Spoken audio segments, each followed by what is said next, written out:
Im Himmel hat sich ein Feuerscape hereingeschlichen, das sich später zu einem dunklen Rot wandelt. Man kann sogar am Horizont große Wolken erkennen. Aber je später es wird, desto dunkler wird es.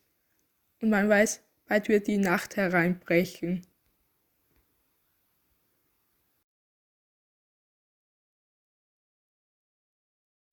Ich mag die Nacht.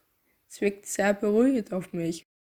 Obgleich sie manchmal furchterfüllt sein kann und viele Menschen dazu veranlasst, nachts unter ihren Bettdecken zu kriechen, kann ich nicht anders, diesen Aspekt auch an ihr zu leben und ich möchte umso mehr rausgehen danach. Ich lebe in einem winzigen Dorf, wo mir jeder Kieselstein so vertraut kommt, dass ich ihn klar beim Namen nennen könnte. Doch wenn der schwarze Schleier der Nacht über mein Dorf fällt, kommt es mir so vor, als würde ich durch eine völlig neue Dimension durchstreifen. Auf einmal existiert außer der Finsternis der Nacht und das Licht der Sterne nichts mehr. Der Anblick der endlosen Dunkelheit, die sich vor mir erstreckt, finde ich von ganzem Herzen schön. Selbst in der tiefsten Finsternis kann ein Licht aufflackern. Mitunter ist es der Lichtscheinwerfer eines träumenden Autos, das gerade unser verschlafenes Dorf aus dem Schlaf reißt. Doch auch aus den Fenstern der Häuser dringt in der Nacht Licht heraus. Was äußerst praktisch ist, wenn man vor lauter Schwätze nicht mehr den Weg erkennen kann zurück ins Dorf. Da kann man sich bequem an den Lichtern orientieren und man muss nicht wie beim Kartenlesen sich den Schädel darüber zerbrechen, ob man nun links oder rechts gehen soll. Aber das Licht tut nicht nur in der Nacht verändern, es ist selber irgendwie verändert. Es ist viel intensiver irgendwie. Und man könnte klar meinen, dass man die Kunst des Heuessens in ein völlig anderes Licht sehen kann. Auch manche Orte sind wie verändert und kaum wiederzuerkennen. Mitunter sind selbst die Häuser auch, wegen dem Kontrast zwischen Licht und Finsternis nicht mehr wiederzuerkennen. In der Nacht gibt es so viel Licht, dass ich sogar ab und zu wie geblendet bin. Und erst dann erkenne ich, dass dieser Lichtstrudel eigentlich die Fenster eines stinknormalen Hauses ist. Wie bei dem Roten übt das Licht eine starke Anziehung auf mich aus. Ich kann nicht anders, als in den lichterbrennenden Fenstern zu blicken und mir unwillkürlich die Frage stellen, warum sind diese Menschen noch wach? Und was für eine Art Leben führen sie hinter diesen Fenstern? Wollen sie einfach nur ein Zeichen setzen, dass sie trotz der Dunkelheit genauso ihr Leben weiterführen wie am Tag, obgleich sie letztendlich vor dem Fenster einschlummern? Ich bin allein in der Nacht. Doch jemand tut mir unentwegt auf Schritt und Tritt verfolgen. Ist das mein Schatten? Nachts kommt er mir viel größer vor. Vielleicht überragt er mich sogar. Wer weiß. Doch das betrifft nicht nur meinen Schatten. Es betrifft auch der Schatten der Tiere, der Bäume, die sich somit mehr unter meinen Füßen ausbreiten. Es ist so, als würde ein Paralleluniversum sich auf die Boote abzeichnen.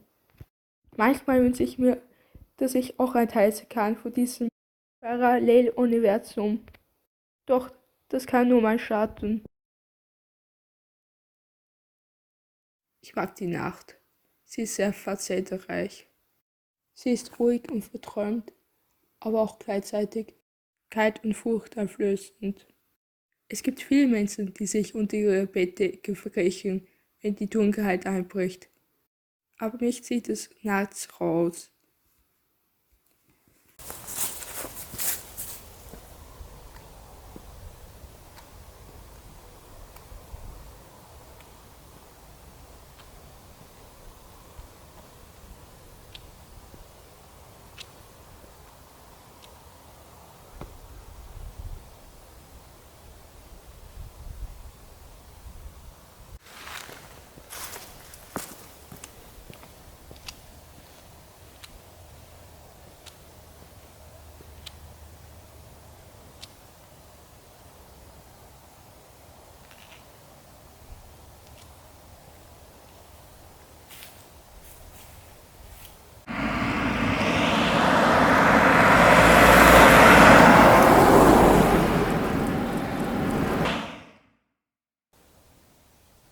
Still der Nacht ist so durchdringend, aber doch so fragil. Obendrein könnte sie auch noch eine Täuschung sein. Wenn ich genau hinhöre, höre ich den bellenden Hund, der im Hof angekettet ist, und das Plätschern des Baches. Irgendwo in der Ferne kann man auch noch die Reifen eines Autos vernehmen. Es heißt auch in der Nacht keine völlige Stille. Nur der Erdton der Stille tun wir ein Ohr schenken und alles andere ausblenden. Ob nun die völlige Stille der Nacht existiert oder nur bloß ein Hirngespinst von uns ist, kann man jedoch nicht die Kälte abstreiten, die in der Nacht zunehmend mehr die Oberhand gewinnt.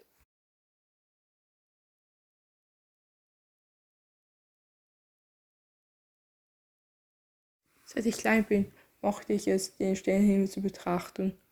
Für mich ist es wunderbar zu wissen, dass selbst in Zeiten der Veränderungen der Sternenhimmel immer da sein wird.